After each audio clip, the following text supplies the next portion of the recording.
Je démarre. Eh bien, bienvenue à ce Café Pot dédié au parcours de Willy Hero et d'Octopus. Donc, Café Pot qui s'inscrit dans le cadre du programme d'animation du réseau des potes. Léa, je te laisse introduire. Oui, je crois Willy. qu'on connaît tous Willy ici, mais rapidement, en 2-3 mots pour t'introduire. Donc,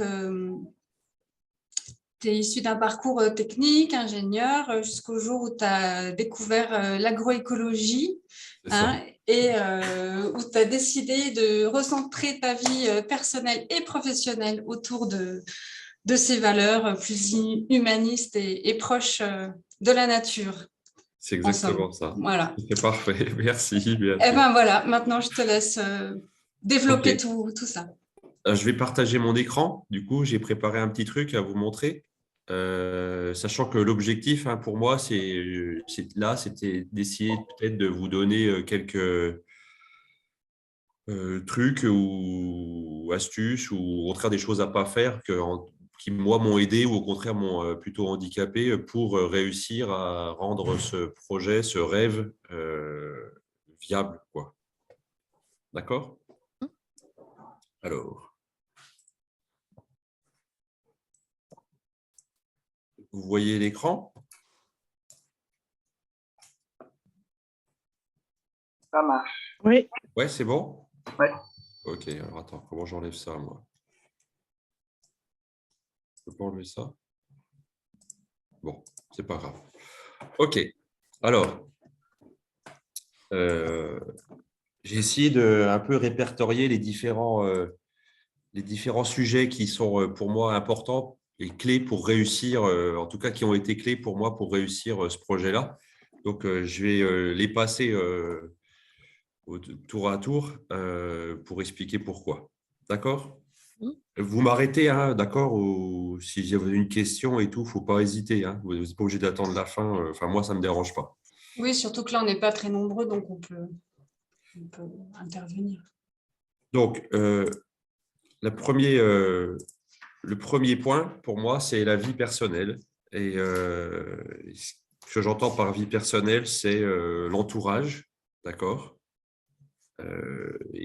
Donc, lorsque je me suis lancé dans ce projet-là, j'étais marié. Je suis toujours avec la même.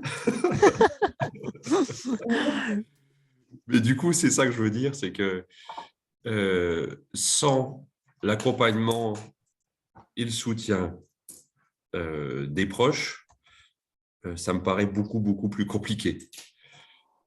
Et être tout seul, ça me paraît aussi plus compliqué. Donc, lorsqu'on a… parce que des fois, quand on change de vie ou quand on se réoriente, des fois, la famille est déjà faite, il y a des enfants, ce qui est aussi mon cas. D'abord, j'ai une petite fille de 3 ans et demi. Et donc, si jamais on n'a pas le soutien plein de la famille, en tout cas des très proches, ça me paraît très, très dur. Je dis toujours qu'il suffit d'en avoir un ou une autour qui nous soutient à fond pour se donner du coup plus de chances de réussite. Voilà. Parce que ça demande beaucoup, beaucoup de temps pour réussir ce projet-là. Et donc, si jamais l'autre n'est pas là pour épauler, pour s'occuper des enfants ou pour la partie administrative de la maison, enfin bref, tout, vous connaissez la vie, ça me paraît compliqué. Voilà. Ça vous parle, ça ? Carrément. Donc, dans mon cas, en fait, avant de se lancer, ce que j'ai fait, c'est avant de lancer concrètement les choses, je lui ai présenté le projet en essayant d'essayer de prévoir un petit peu du coup les conséquences potentielles, surtout par rapport à mon temps, mais aussi économique, pour être sûr qu'elle soit OK, quoi. Et donc, il ne s'agit pas seulement de présenter le projet puis de dire OK, c'est bon, ça te va, et puis de s'en aller. Non, ça ne marche pas comme ça. Il faut laisser le temps aux autres parce qu'en général, ça fait peur aussi à l'autre. Et donc, il faut bien lever tous les doutes, toutes les peurs. C'est comme ça que j'ai fait. Je dis, qu'est-ce qui t'inquiète? Qu'est-ce qui te fait peur?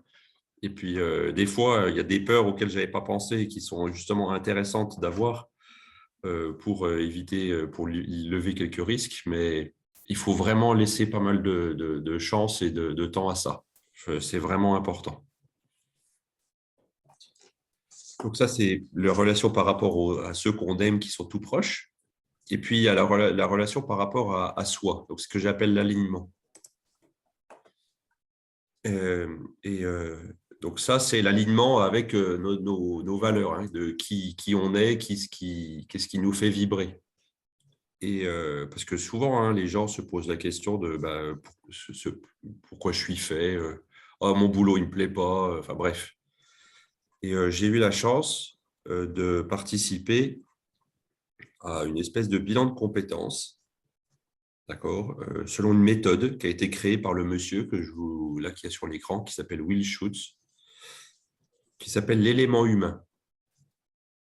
Et en fait, c'était une semaine complète que j'ai fait avec du coup des coachs sur Paris. Je pourrais vous donner les noms si vous le souhaitez. Elle s'appelle Elsa Simon, la coach en particulier. Elle est sur mes réseaux, etc. Donc, si vous avez des questions, comment la contacter, il ne faut pas hésiter. Et donc, en fait, la démarche consiste à non pas lister tout ce que vous avez fait avant pour vous dire, ben voilà, c'est là où vous êtes bon, parce que ce n'est pas ça l'objectif. C'est plutôt d'essayer d'aller creuser. Donc, c'est quand même une introspection personnelle. C'est d'aller creuser, même depuis l'enfance, les choses qui vous ont enthousiasmé, là où vous avez pris du plaisir et là où vous avez été bon pour essayer de comprendre ce pourquoi vous êtes fait. D'accord ? Pas forcément ce dans quoi vous excellez, mais ce pourquoi vous êtes fait. Et à la fin de cette semaine-là, du coup, on a quand même une vision plus claire de quoi j'ai besoin dans ma vie pro et un petit peu perso pour être heureux. Et j'ai trouvé ça vraiment magique, cette méthode. Voilà, l'élément humain, ça s'appelle. Ça va ? Toujours. Parce que faire un projet qui n'est pas aligné avec ce qu'on a envie ou besoin pour être heureux, ça me paraît encore plus compliqué. Donc voilà, moi, ce qui est ressorti de cet élément-là, c'est que j'avais besoin dans un domaine qui m'enthousiasme, donc le vivant, le besoin de créer des liens avec ces êtres vivants, que ce soit humains, végétaux ou animaux, et le besoin de partager. Donc, c'est pour ça, en fait, que j'ai eu, et j'ai fait le lien aussi avec ma carrière pro d'avant. Donc, à travers Octopus, j'essaye un peu de combiner tout ça et de prouver qu'il est possible d'avoir une entreprise qui a ces valeurs-là, mais en plus qui marche et qui permet à ses employés, à ses partenaires, à ses fournisseurs, à ses clients, d'être tous gagnants, quoi, de tous s'y retrouver. Il n'est pas question d'essayer comment je veux dire, de profiter d'un de ces maillons de la chaîne. Alors après, l'autre point, c'est la partie connaissance. Parce que ce qui ressort de ça, c'est des fois, voilà ce que je veux faire, mais bon, je ne suis pas formé. Ou alors, j'ai le syndrome de l'imposteur, j'ai peur de ne pas savoir. Non, mais pourquoi je ferais ça? Je suis nul.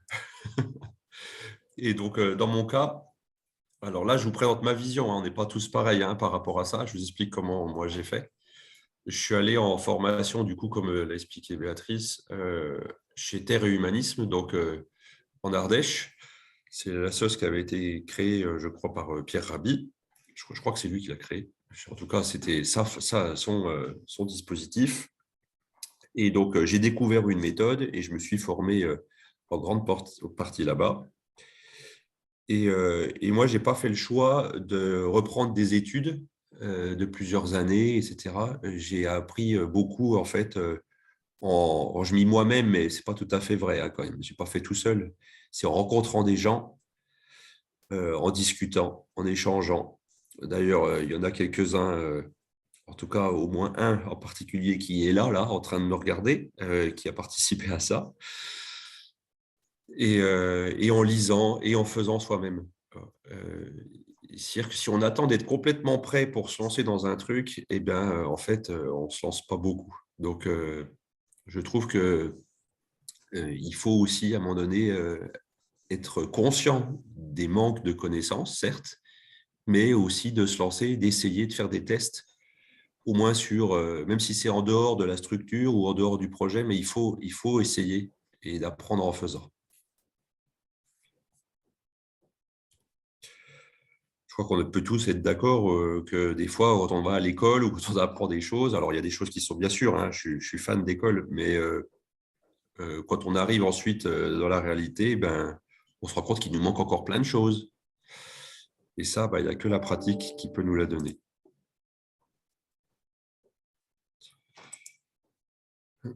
Alors, ensuite, la partie là, je parle un peu plus du coup côté entreprise, le côté business plan. Alors ça, c'est un vaste sujet.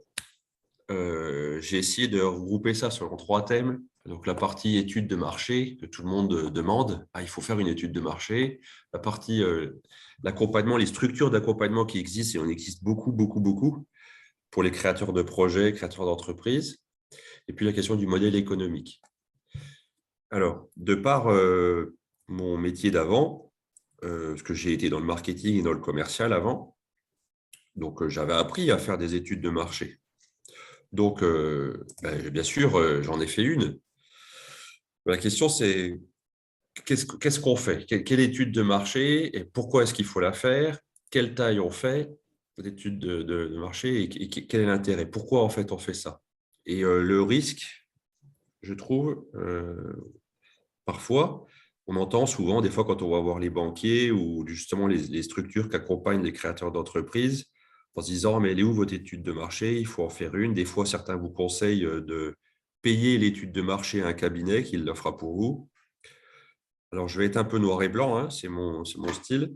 Mais honnêtement, l'étude de marché, elle ne sert pas à grand-chose. Vraiment. Parce que moi, dans mon cas, je l'ai fait, hein, l'étude. J'ai fait des questionnaires que j'ai mis en ligne, que j'ai mis sur les réseaux sociaux. J'ai passé beaucoup de temps à étudier des études de l'INSEE, etc., sur des statistiques pour essayer de déterminer quel serait le nombre de clients ou le budget, vous savez, ce qu'on appelle combien chacun est prêt à dépenser. J'ai passé peut-être 6 mois à bosser là-dessus. Et puis, en fait, la conclusion, c'est qu'aujourd'hui, ce qui se passe, ce n'est pas du tout ce qui était prévu dans l'étude de marché. Pas du tout. Et dans mon passé avant, dans les entreprises où j'étais, des très grosses boîtes qui dépensent aussi beaucoup, beaucoup d'argent à faire des études de marché, ben, concrètement, ça ne sert quand même pas à grand-chose. Donc, mon conseil, c'est d'en faire une petite. Au moins, ça va vous permettre de vous poser les bonnes questions, c'est-à-dire à qui je veux vendre et qu'est-ce que j'ai envie de leur vendre. Et est-ce qu'on est plusieurs à le faire ou pas? Et s'il y en a, ben, on peut essayer de voir un peu ce qu'eux ils font pour essayer de voir si ce qui marche ou ce qui ne marche pas. Mais il ne faut pas non plus passer des mois et surtout ne dépensez pas d'argent, n'allez pas pour ces trucs-là parce que je n'y crois pas trop en fait à ça. Là, c'est du vécu. D'accord? Je ne vous vois pas, hein. Je vois pas les vidéos, mais Oui, on est toujours là. OK. et on est d'accord. Ensuite, les structures. Alors, si juste un truc quand même, l'étude de marché, elle sert parce que, bien sûr, hein, je suis allé voir des banques. Donc, quand j'ai présenté mon étude de marché, j'étais un peu stressé, moi. Je me disais, ils vont me challenger dessus, ils vont me poser des questions, etc. Donc, j'avais des chiffres, des beaux graphiques et tout. Mais à aucun moment, personne n'a remis en cause mon étude de marché. Alors qu'en fait, honnêtement, c'est ça dont j'aurais eu besoin, moi. Ils ont vu ces chiffres-là, ils se sont dit oh là, ça a l'air compliqué. Oh, s'il y a beaucoup de chiffres, c'est que c'est bien. Non, non, c'est typique. Justement, pour moi, les entreprises qui sont là-dedans, qui font leur beurre avec ça, c'est de la flûte. Et donc, je fais le lien avec les structures d'accompagnement. Il en existe beaucoup, beaucoup, beaucoup. Mais honnêtement, j'en ai pas vu beaucoup de bonnes. J'ai aussi perdu beaucoup de temps là-dedans, où j'ai rencontré, vous savez, les réseaux, le réseau Entreprendre, la BGE, et d'autres qui sont là pour accompagner les créateurs d'entreprises. Et on rencontre beaucoup, beaucoup de personnes. Et ce qui s'est passé avec moi, c'est que en fait, chaque personne que j'ai rencontrée essaye de mettre votre projet dans ce que eux les motive. D'accord ? Donc, en fait, ils vous transmettent, eux, leur envie et aussi leur peur. Ce qui fait que, en fait, et ça a été mon cas, à un moment donné, je me suis retrouvé embarqué dans un truc où on voulait me faire entrer dans un incubateur d'entreprises innovant avec des chercheurs sur l'informatique et tout. Enfin, et puis, j'ai eu un réveil. Je me suis dit, non, mais attendez, en fait, ce n'est pas du tout ça que je veux faire. Et donc, il ne faut pas oublier, c'est pour ça que je dis qu'il faut se fier aussi à son instinct, à ce qu'on a. Il ne faut pas oublier l'alignement là, du départ. Là. Il faut de temps en temps le relire, ce qu'on s'était dit, parce que sinon, on perd cet objectif-là. Et donc, pour moi, la structure d'accompagnement, lorsqu'on en a besoin, il faut avant tout que ça soit lié qu'il y ait un lien avec, avec vos besoins.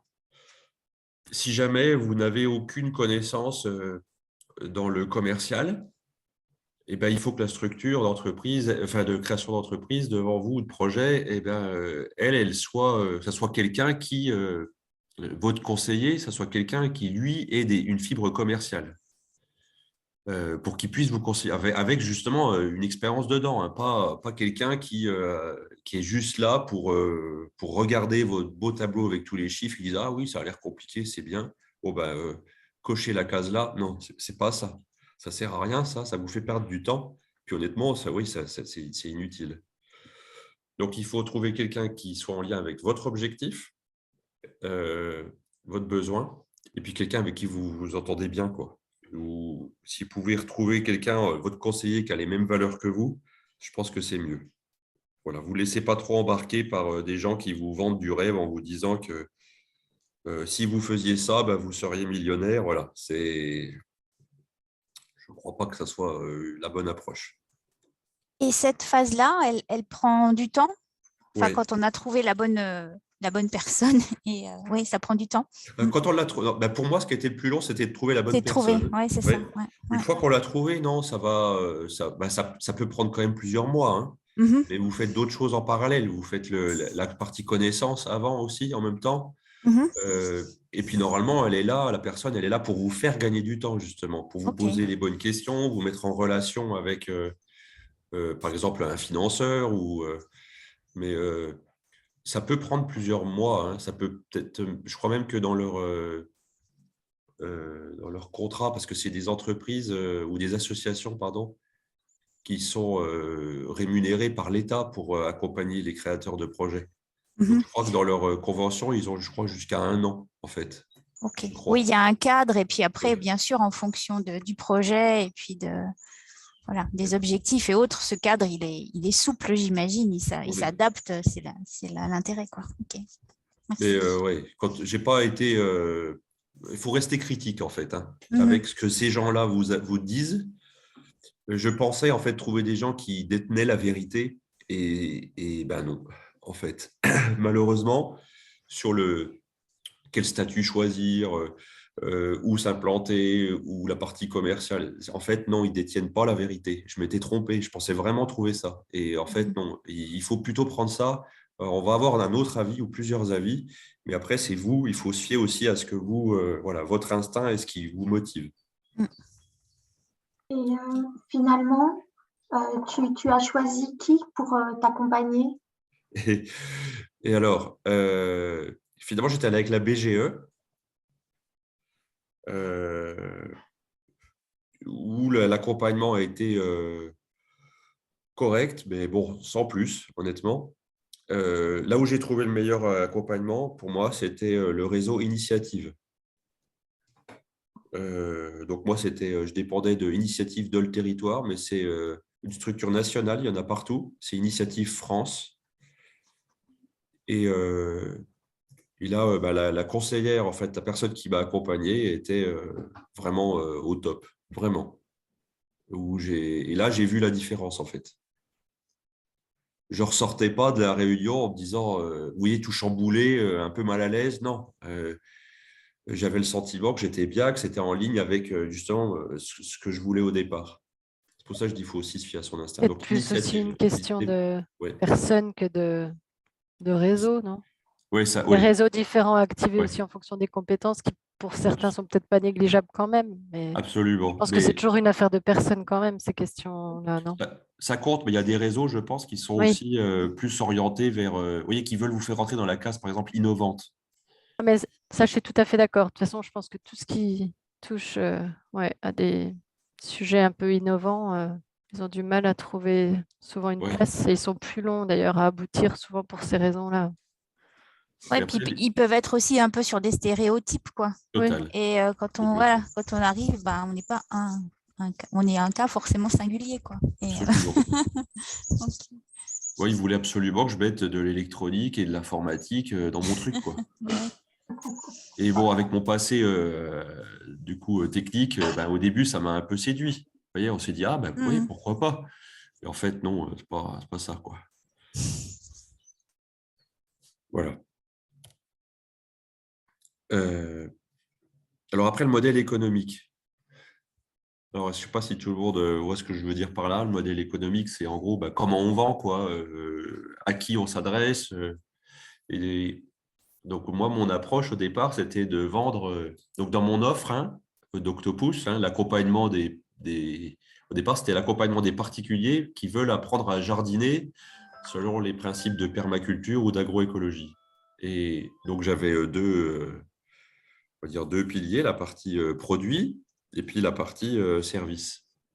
Donc, dans les produits, je voulais proposer tout ce dont les gens ont besoin pour réussir à jardiner, mais de façon enfin, éco-responsable. Donc, où trouver des outils qui sont made in France et de qualité, où trouver des graines bio, où trouver des gants made in France. Voilà, du coup, j'ai une liste dans mon catalogue de plein de matériel avec cette démarche environnementale, mais aussi sociétale.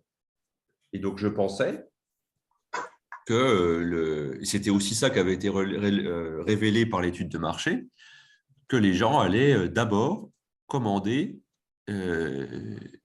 ces produits, et en particulier les moins chers, par exemple les kits de graines.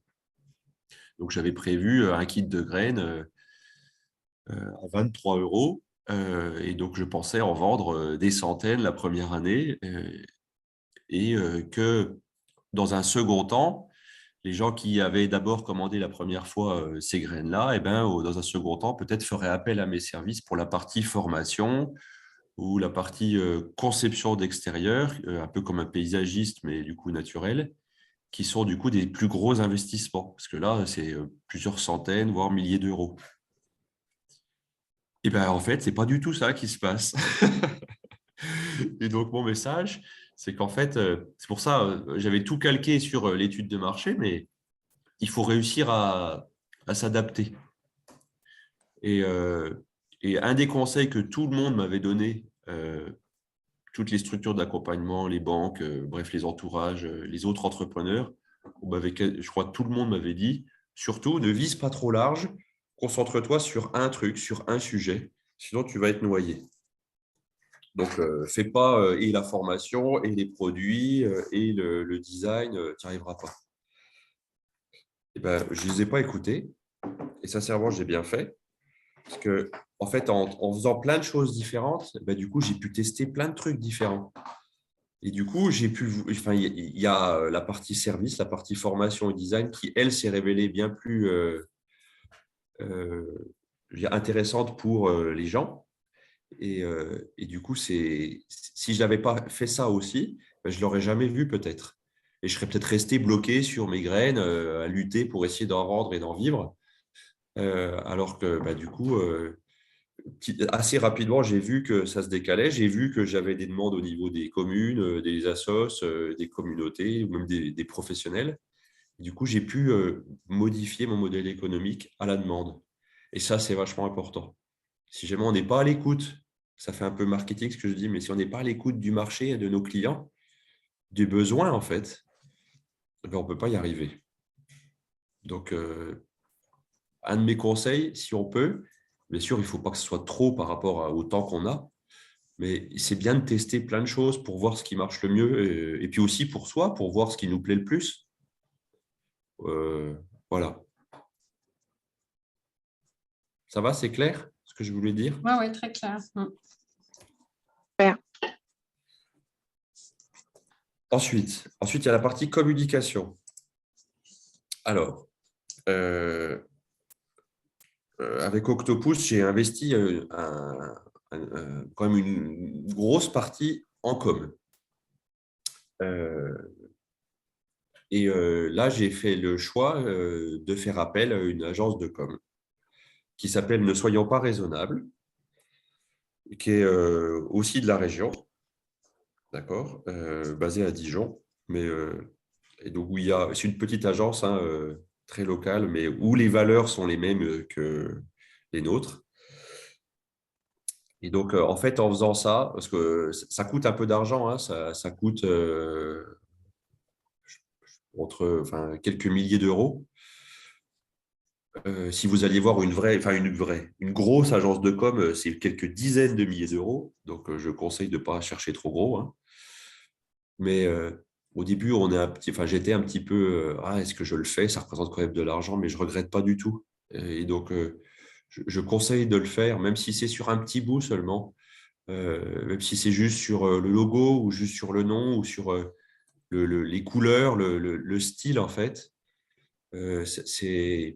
Ça représente un peu de sous, certes, mais c'est aussi pour moi une des clés du succès parce que faire quelque chose de bien, c'est important, mais le faire savoir, c'est vachement presque plus important parce que si jamais vous êtes tout seul à le faire, ben, du coup, vous n'arriverez pas à propager les bonnes idées aux autres, quoi.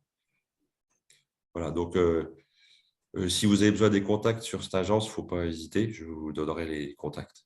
Voilà. Et donc avec eux, du coup, on a bossé sur, ils ont une démarche pour essayer de comprendre, comme la même que moi, sur comprendre ce qui est au fond de nous, qu'est-ce qui nous fait vibrer, pourquoi est-ce qu'on fait ce projet-là.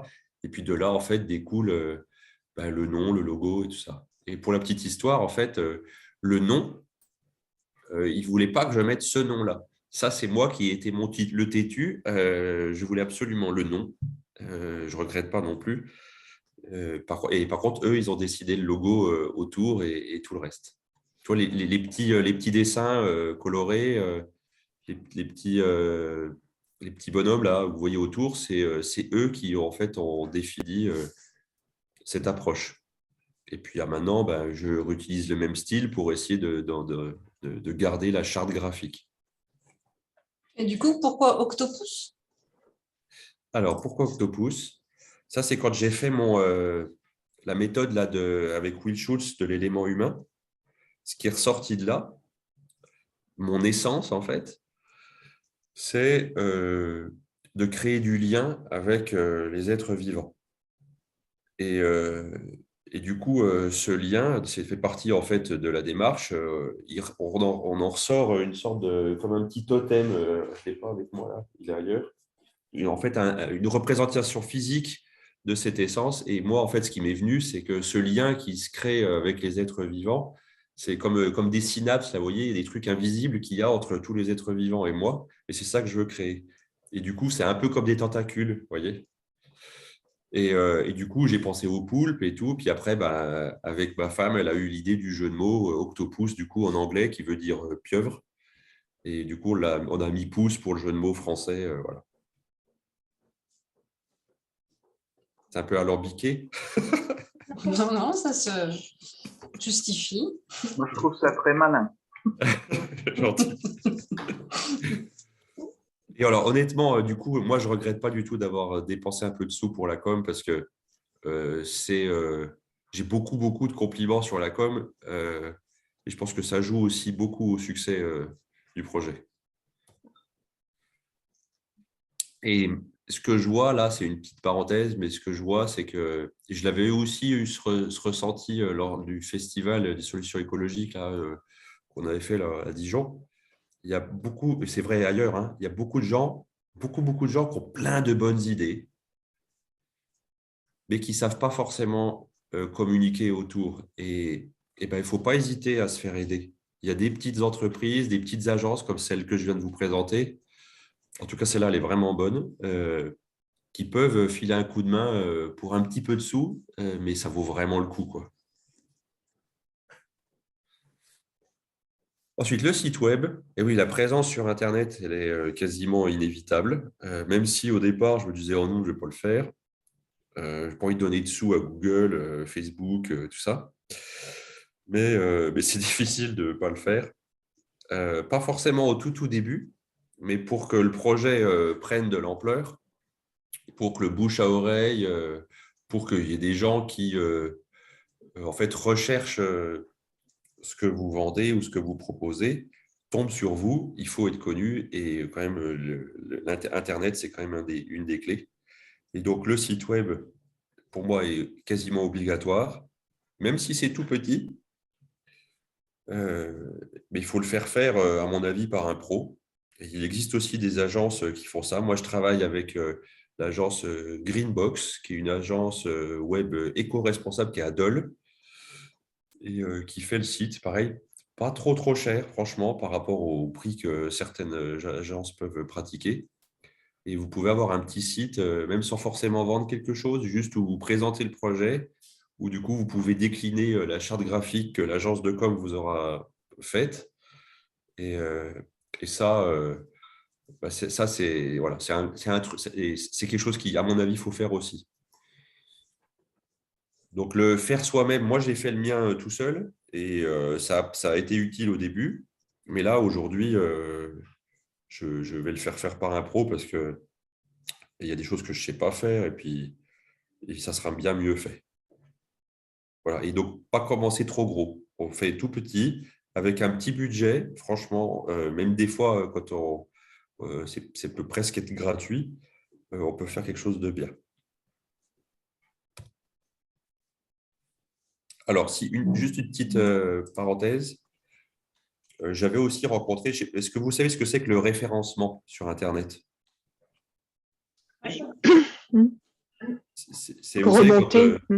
c'est si jamais vous tapez permaculture dans Google ou un autre moteur de recherche, et ben en fait, le moteur de recherche va vous présenter différents sites dans un ordre bien précis. Pardon. Et donc, bien sûr, tout le monde a envie d'être le premier. Et ça, en fait, c'est lié au référencement. Et donc, chaque moteur de recherche a un algorithme, enfin une méthode pour savoir qui mérite d'être au-dessus. Et donc là, il y avait des entreprises, pareil, qui m'avaient conseillé d'investir beaucoup d'argent là-dedans pour être au-dessus. Et une des méthodes qui est la plus efficace, mais qui coûte aussi un peu de sous, c'est de payer des gens, et en l'occurrence, ce sont sans doute des gens en Europe de l'Est ou en Asie, qui créent, en fait, qui font des choses sur Internet, sur informatique, qui créent des faux sites, etc., pour faire croire justement au moteur de recherche que vous êtes un site très connu, très reconnu, et du coup, pouf, automatiquement, vous remontez. C'est comme ça que la plupart des grosses boîtes font. Et donc, j'ai refusé de faire ça parce que ce n'est pas du tout en accord avec mon approche. Et ben, je ne regrette pas parce que finalement, ça marche quand même. Du moment que vous avez un petit site qui est joli, au fur et à mesure, les gens vont le trouver et puis ça suffit bien. Donc, ne dépensez pas de sous là-dedans. C'est très éphémère de toute façon. Et puis, bon, ça n'a aucun sens de payer des dizaines ou des centaines de personnes en Inde, au Bangladesh ou je ne sais où pour faire en sorte que votre site arrive au-dessus dans Google. Bon, bref, voilà. Et le dernier, c'est de tester et de s'adapter. Voilà, je le redis, il faut s'adapter. Donc, le test, moi, j'ai testé avec mes proches. Donc, certains m'ont acheté, c'est toujours comme ça, on appelle ça, en anglais, on dit la love money, c'est où les gens qui vous aiment, en fait, investissent un petit peu, vous achètent un kit ou une balade, ou voilà. Et ben, en fait, c'est bien. Et si jamais tout le monde n'a pas forcément les moyens de le faire, c'est pas grave. Moi, je l'ai fait aussi gratuitement avec certains. Ça m'a permis, moi, de tester, de voir ce qui marchait, ce qui ne marchait pas.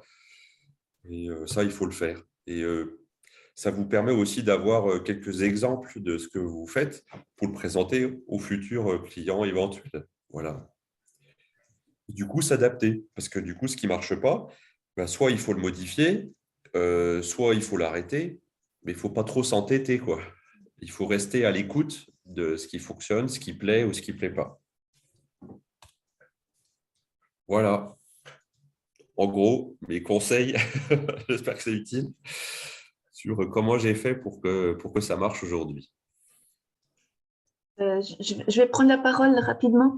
Je m'appelle Annick Vance, je suis au Serpollet, donc à Dole. Donc, Willy, on te connaît avec notre association. Il y a des adhérents à nous qui ont fait appel à toi. J'ai eu un petit peu de mal à me connecter là, parce que j'ai une réunion à 2 heures tout de suite, donc je suis dans un autre lieu. Voilà, donc veuillez m'excuser pour mon retard. Et il y a une réunion qui commence à 2 heures. Mais je voulais dire à Willy que ce qu'il faisait nous paraissait super intéressant. Merci. Voilà, et qu'on fera appel à toi au besoin. Voilà. C'est très gentil. Merci beaucoup. Le Serpollet m'a aidé aussi au début, effectivement, à me faire connaître. Et donc, cette partie, le fait d'aller justement rencontrer des gens, des acteurs dans le même domaine, ça aide beaucoup. Et quand on a la chance, du coup, de rencontrer des personnes bienveillantes qui sont dans le partage, comme le Serpollet, ben, voilà, ça, c'est sûr que ça aide beaucoup, beaucoup. Si on peut, c'est bien.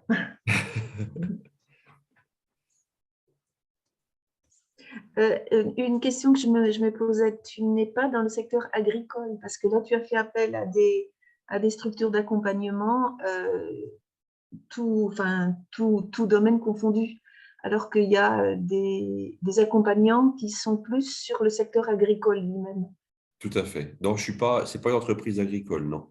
Non, ce n'est pas agricole, c'est resté artisanat. Je dépends du registre du commerce. Du commerce, oui.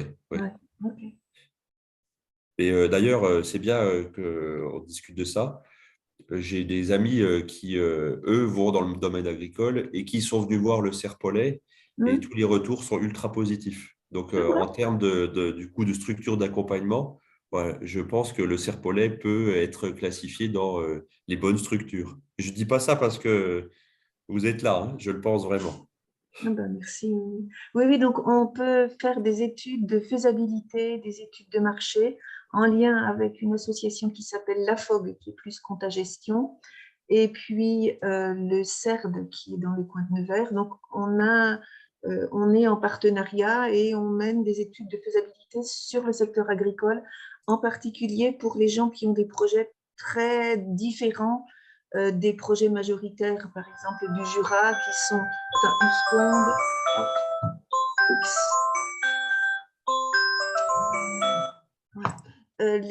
Les projets, par exemple, de céréales ou de vin ou de lait à compter. Donc, nous, on suit plutôt des projets plutôt complexes, plutôt multi-activités, plutôt un peu différents, hein, des gens qui veulent faire un petit troupeau de chèvres ou des choses de cet ordre-là. Hein. Donc, on est disponible là-dessus.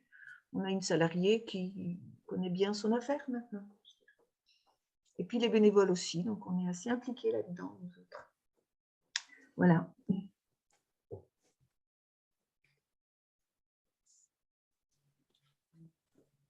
Est-ce que tu peux nous dire comment tu accompagnes les collectivités ou les particuliers ou les entreprises qui font appel à toi en ce qui est concept de design de jardin? Oui.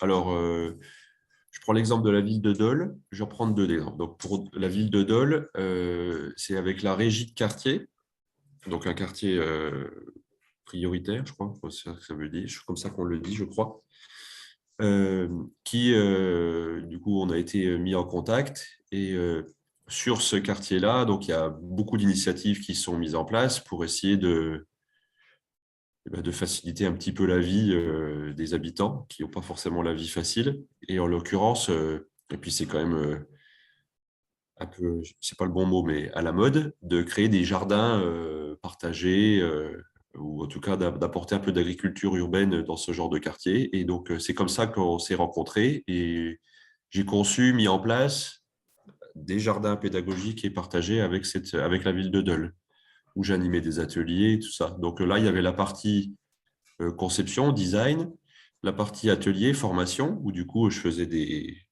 toutes les semaines des formations pour les habitants ou pas d'ailleurs, hein, quiconque pouvait venir, et aussi la fourniture de plans, d'outils. Donc, c'était vraiment l'offre complète.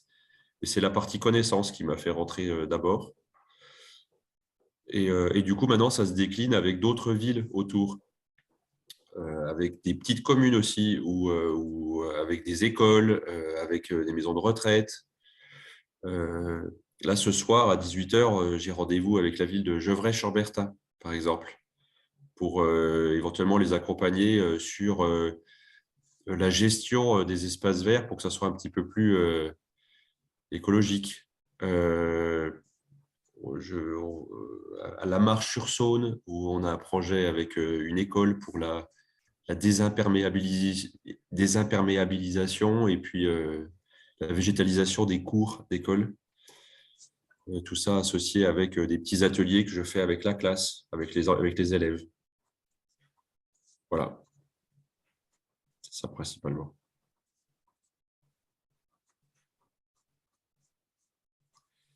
Et avec aussi une autre commune, je ne sais pas si oui, vous êtes sans doute au courant il y a un dispositif qui s'appelle le dispositif des vergers de sauvegarde qui a été mis en place par la région Bourgogne-Franche-Comté il y a déjà de nombreuses années, mais qui évolue ou qui se modifie un peu tous les ans, qui subventionne en fait la plantation de vergers pour les particuliers, pour les associations, pour les communes, les écoles.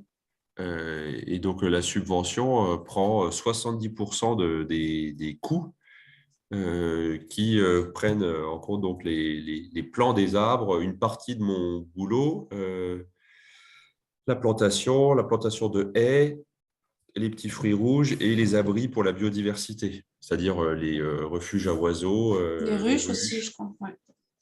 Et donc, ça aussi, il y a beaucoup de communes qui sont intéressées par ça, mais qui n'ont pas forcément la connaissance sur quelle essence mettre, où. Et donc, du coup, j'en accompagne quelques-unes aussi avec ça.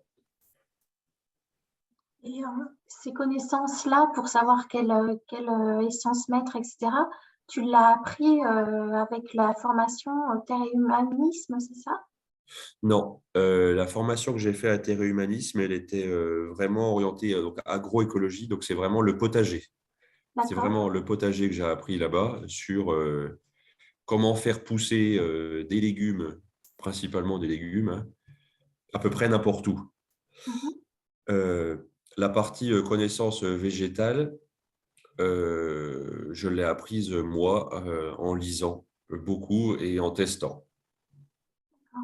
Donc les arbres, voilà, là j'ai pas eu dans Terre Humanisme, ils ne faisaient pas ça.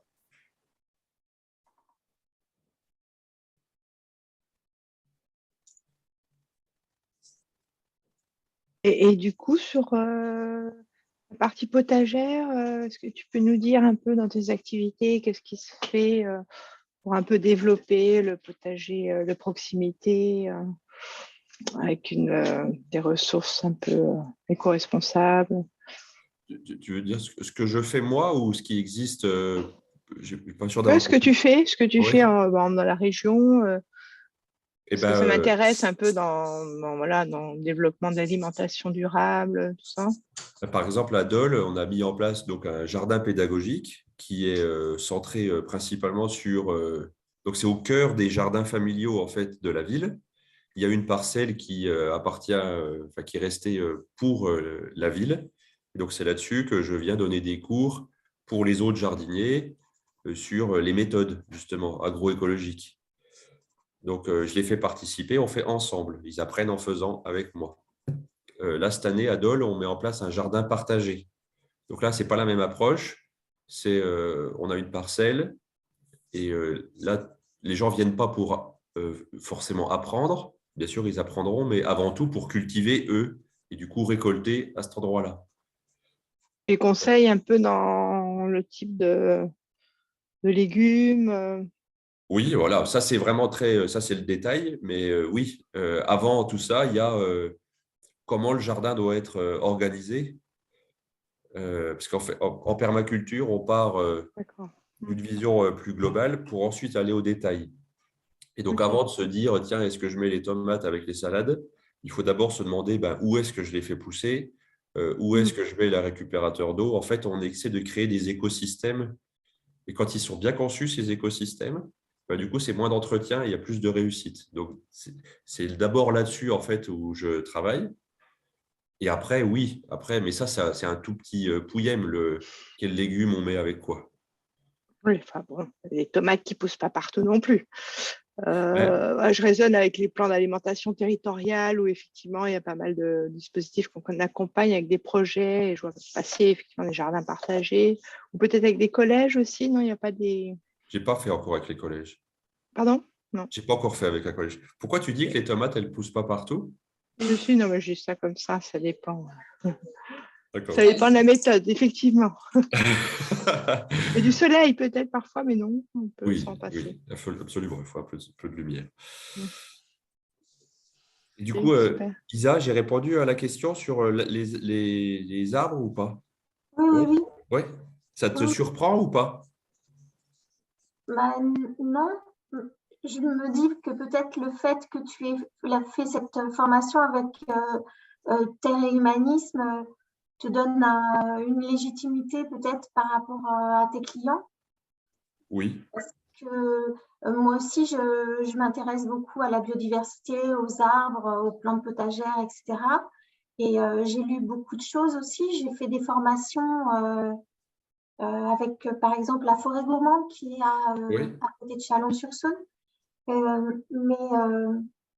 Mais c'est vrai que la formation de Terre et Humanisme est peut-être plus, je sais pas, après c'est pareil, peut-être que je me trouve pas légitime, comme tu disais au Oui. début.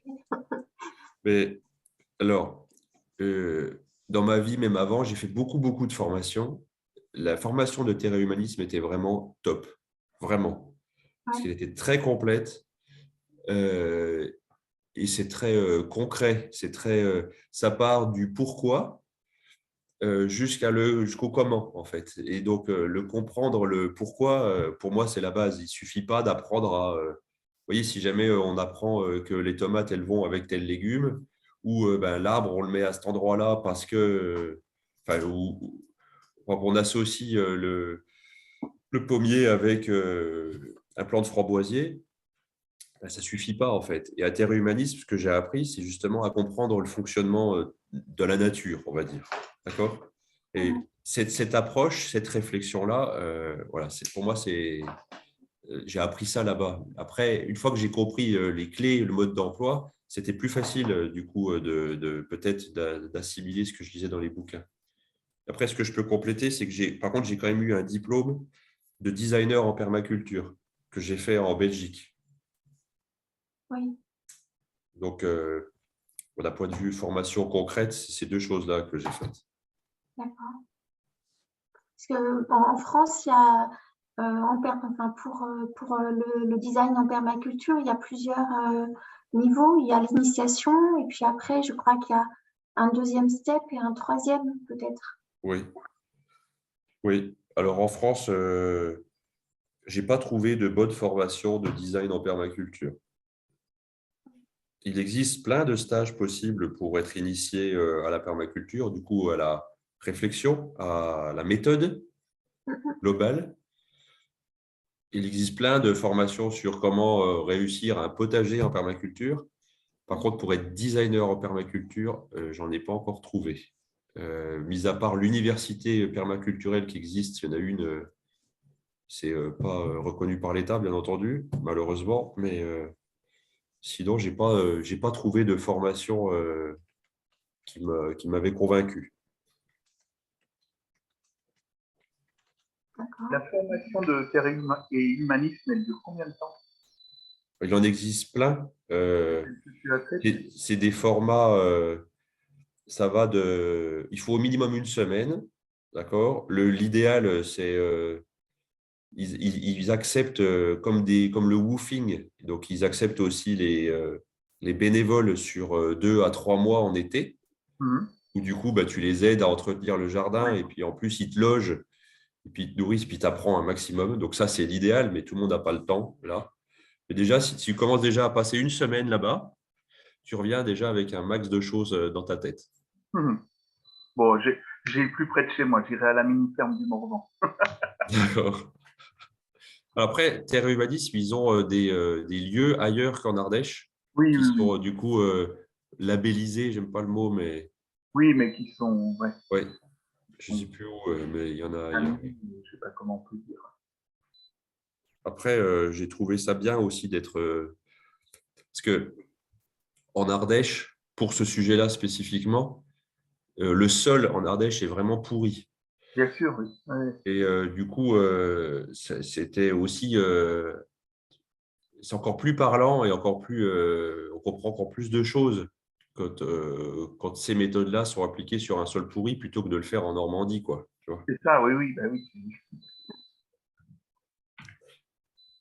Et donc, excusez-moi, j'ai raté le début, mais ça fait combien de temps que tu as lancé Et ta société et maintenant, est-ce que tu arrives à te faire un salaire correct? alors, l'entreprise a été lancée officiellement, elle a été créée, elle est née le 26 octobre 2020. Oui, donc ça fait 2 ans. Donc, ça fait même pas un an et demi. Oui. Euh, 26 je avril. Ouais. je n'ai pas encore de salaire parce que j'ai encore Pôle emploi, D'accord. donc je n'ai pas besoin. Mais quand Pôle emploi va s'arrêter là, à la fin de l'année, ben, oui, j'aurai un salaire. J'ai 2 apprentis avec moi et, je pense qu'en septembre, si elles sont d'accord, je les embaucherai. Et je pense que j'aurai d'autres apprentis. Aujourd'hui, j'ai un carnet de commandes très, très, très rempli. J'arrive même pas, en fait, à... J'arrive pas. Cette semaine-là, ce week-end, on était au salon de l'habitat à Dijon. C'est une de mes méthodes de communication, ça. J'ai testé. Je suis allé dans les salons, justement, dans les foires, pour voir où. Et en fait, ça a bien marché, ça marche vraiment bien. Les gens ne viennent pas forcément pour nous voir, nous. Ils y vont pour rénover ou construire une maison. Mais bon, qui dit rénover une maison, dit souvent rénover aussi le dehors, quoi. Et puis du coup, voilà, ça plaît. Je vois, et ça fait plaisir parce qu'on voit aussi que les gens sont vraiment intéressés par ce sujet-là et par l'approche. Ça fait un peu grogner les paysagistes qui ont des stands autour, hein, parce que ce n'est pas tout à fait la même approche. Sûr. Et du coup, tu as lancé Octopus pendant… Ah non, c'était pas pendant, mais enfin, c'était pendant la crise sanitaire, quoi, en plus. Ah oui, C'était entre les 2 confinements, enfin, je sais pas quoi, donc c'était pas non plus très évident, non. en plus. Oui, parce que pour la petite histoire, donc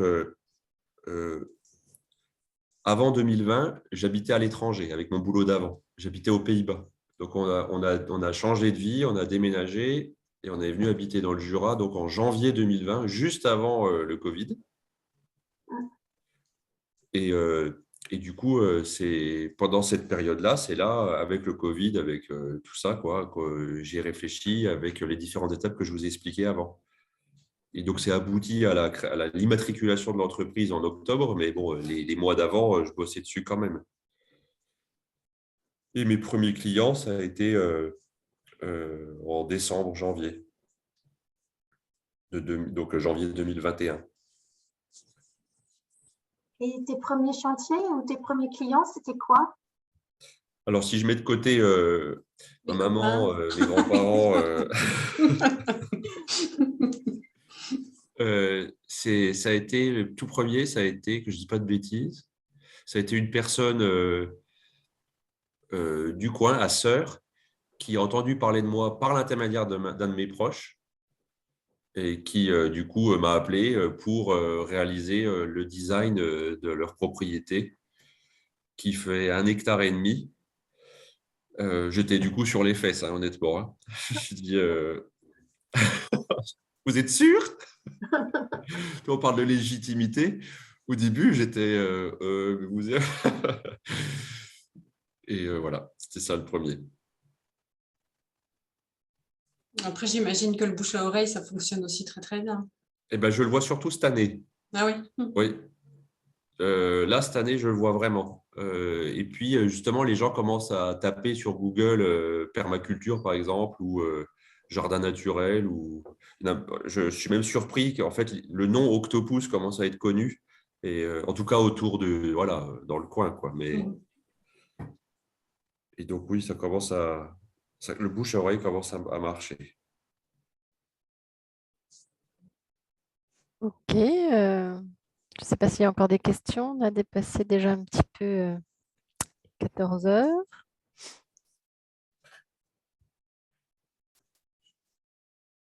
Sinon, si les participants sont d'accord pour échanger leurs adresses mail, hein, vous pourrez éventuellement poursuivre les échanges après ce café pote.